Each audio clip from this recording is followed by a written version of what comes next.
नवरात्रीचं मंगलमय पर्व आजचा दिवस आहे 7वा। रंग आहे केशरी आणि देवीचं रूप आहे कालरात्री। कालरात्री देवीचं स्वरूप अत्यंत भयंकर असून ती भक्तांचे रक्षण करते आहे।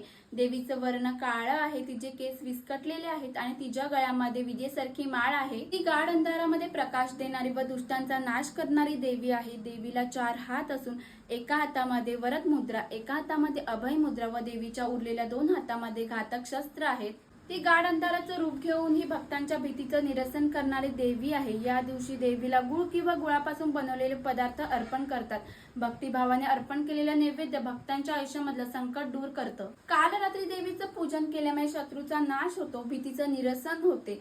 ती आपल्या भक्तांना अपार धैर्य, आत्मविश्वास व यश प्रदान करते। देवी साधकाच्या आयुष्यामधला अंधकार दूर करून प्रकाशाचा मार्ग दाखवते। आजचा शुभ रंग केशरी आहे। केशरी रंग हा उत्साह, आत्मविश्वास व सकारात्मक ऊर्जाचं प्रतीक म्हणून ओळखला जातो। उद्या भेटूया महागौरी मातेची माहिती घेऊन। उद्याच्या ब्लॉग मध्ये व्हिडिओ आवडल्यास like, share, comment and subscribe करायला सुद्धा विसरू नका।